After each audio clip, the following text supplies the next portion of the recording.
નમસ્કાર. નમસ્કાર.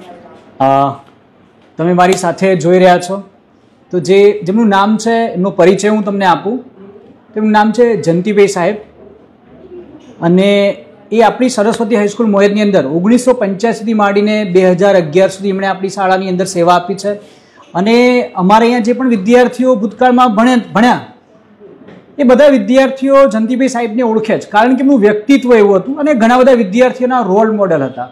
તો આપણી સાથે અને એમના સ્ટાફ રૂમમાં જ્યારે એમણે વર્ષો કાઢ્યા એ સ્ટાફ રૂમમાં આપણી સાથે આજે ઉપસ્થિત છે.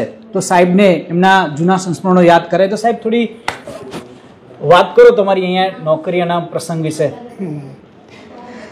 તો મોયદ ગામનું નામ સાંભળ્યું એ દરમિયાન તો મેં મોયદ જોયેલું પણ નહોતું, પરંતુ જ્યારે જસનપુર હાયર સેકન્ડરી સ્કૂલમાં ફાજલ પડ્યો પછી મને ત્યાંથી અહીંયા નિમણૂકનો ઓર્ડર મળ્યો અને પછી આ ગામ જોવાનું પ્રસંગ આવ્યો. તો અમારા ત્યાંના પ્રિન્સિપાલ બેચરભાઈ સાહેબ કે જે ગભરાવાની જરૂર નથી, મેં જોયેલું છે મોયદ, આપણે બંને જઈએ. તો એમની બાઇક ઉપર અમે અહીંયા આવેલા. એ વખતે રોડ કાચો હતો અને વિશાળ મોટું ગામમાં પ્રવેશ્યા પછી અંત નહોતો આવતો, એટલે હું વિચાર કરતો હતો કે આપણે રસ્તો ભૂલી ગયા લાગે. પણ સાહેબે કહેલું કે ના, રસ્તો તો કમ્પ્લીટ છે. શાળા પણ મેં જોયેલી છે. તો શાળા સુધી આવ્યા અહીં, પણ આ એ બધું પાણી જ પાણી હતું. તો આવવું કેવી રીતે? એટલે એ વખતે આવવા માટે માગા શબ્દ તો ખબર છે ને તમને? તો એ મૂકેલા, એના ઉપર થઈને અમે સ્કૂલમાં આવ્યા. અહીં આવ્યા તો પછી અહીંયા કુદરતી રીતે જમીચંદભાઈ સાહેબ અહીંયા જ હતા અને પછી એમને મારી સાથે થોડોક પરિચય હતો. લઠ્ઠા દાદા જે સોપડવાળા ખરા ને, એમના દ્વારા, એમના સંબંધી હતા. એટલે એમને મારા વિશે, મારા પરિવાર વિશે વાત કરેલી હશે કે આસરોડા એક ગામ છે, ત્યાં એક જેસંગભાઈ કુદરભાઈનો પરિવાર છે અને એમના બાળક બીમાર હોવાથી એમને જસલોક હોસ્પિટલમાં આવેલા, અમારી જોડે રહેલા. આવો પરિચય એમને આપેલો એટલે થોડુંક ઓળખતા હતા. પછી તો અમને ઘરે લઈ ગયા. પછી એમને કહી દીધું કે ઓર્ડર તો મને મળ્યો છે અમારી સ્કૂલમાં અને એક દિવસ લખા કાકા એ અહીંયા જ હતા. એમને કહી દીધું કે હવે તું રાહ ના જોતો, એ ભાઈ આવે તો જવા ના દેતો, એવું એમણે કહેલું. એટલે અમારા સાથે આવેલા બેચરભાઈ સાહેબ ખુશ થઈ ગયા કે જે આ તો જસનપુર કરતાં એ તમને તો વધી ઘણી મીઠાઈ મળી. એટલે હસતા હતા બધા. પછી સાહેબે ચા પાણી કર્યા ને પછી કે ક્યારે આવો છો? કે આ સાહેબ છૂટા કરે એટલે બીજા દિવસ આવું. તો બેચરભાઈ કે અમારા 10 દિવસ કાઢવાના છે. તો એ બંને રકઝકમાં પડ્યા.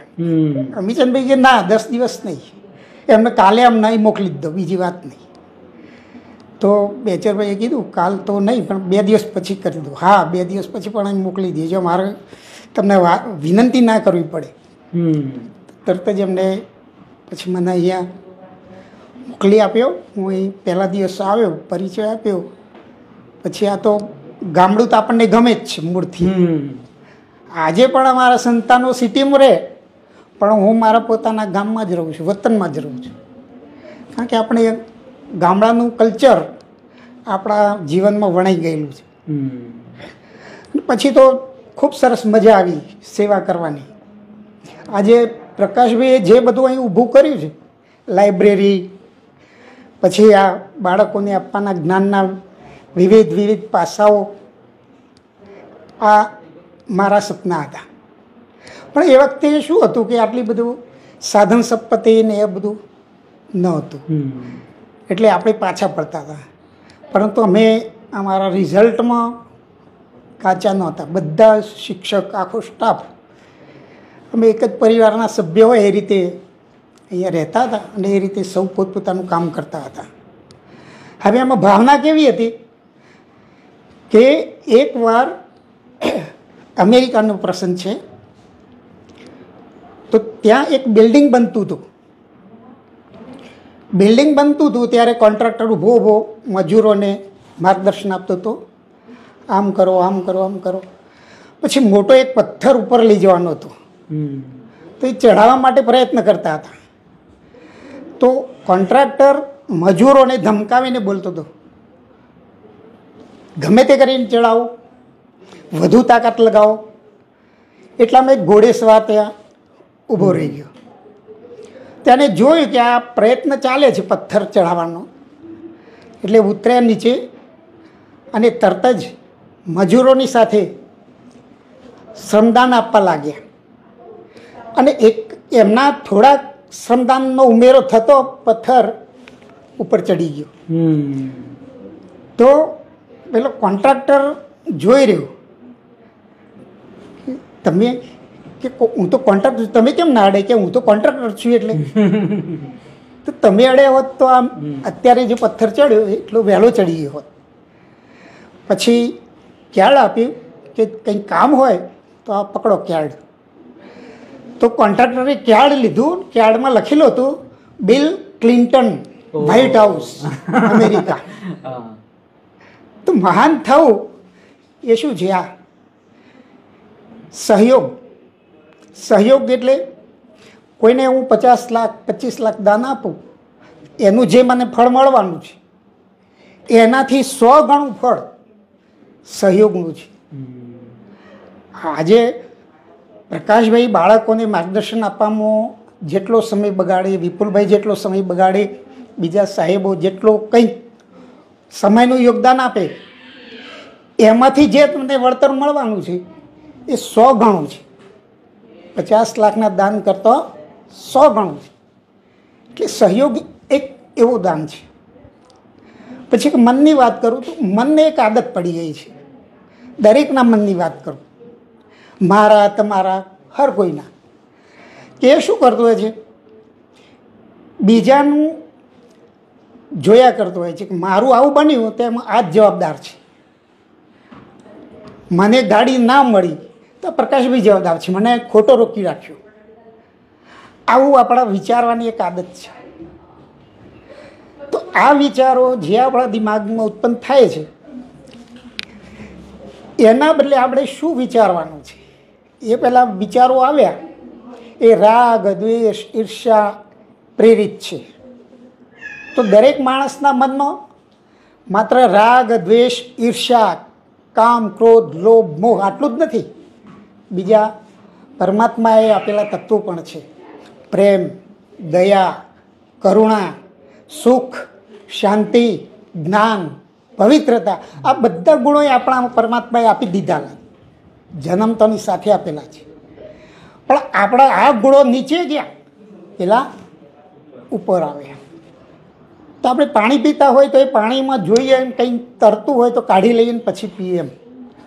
પણ આપણે આપણા મનને નથી જોતા, ઉપર જે તરે છે એને તરવા દીધું, એ કે એમ જ કર્યું, મન એમ જે કે એમ કરીએ છીએ. તો નથી કહેતા મનનું નહીં, મનથી તું મન ફાવે એમ દોડ ના કર, તું અંતરાત્માથી વિચાર, આત્માના અવાજને ઓળખ, એ કે એમ કર, પછી જો તારી સફળતા તને શોધતી આવશે.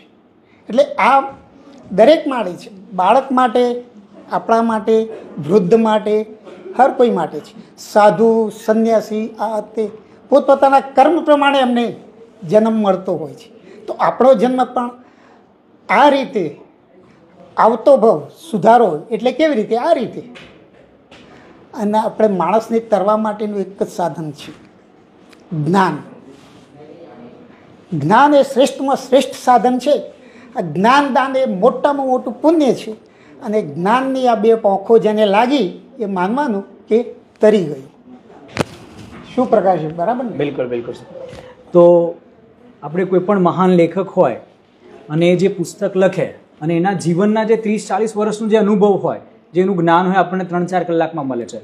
પણ જ્યારે આવા એક્સપિરિયન્સ ટીચર્સ ભલે રિટાયર્ડ થઈ ગયા છતાં એમના અંદર એ શિક્ષક તત્વ જે છે હજી પણ પડ્યું છે અને એમનો અનુભવ આપણને મળતો રહે છે. તો તમે જોયું કે સાહેબે 10 મિનિટની અંદર એમના જીવનનો જે અનુભવ છે એ સાર રૂપે આપણને કીધું છે જીવનમાં શું જરૂર છે અને પ્રગતિ કરવી હોય તો આ વસ્તુ અવશ્ય જ્ઞાન અવશ્ય જોઈશે અને જ્ઞાન જ એક શક્તિ છે અને જેને આપણે પ્રાપ્ત કરીએ તો આપણે જે પ્રાપ્ત કરવું છે એ આપણે પ્રાપ્ત કરી શકીએ છીએ. તો આપણા સાહેબ હતા જેમની જોડે આપણે એમના અનુભવ પ્રાપ્ત કર્યો અને આપણે પણ આપણા જીવનમાં એ બધી વાતો ઉતારીએ અને આપણે ઉચ્ચ પ્રગતિ પ્રાપ્ત કરીએ. ધન્યવાદ સાહેબ. ધન્યવાદ.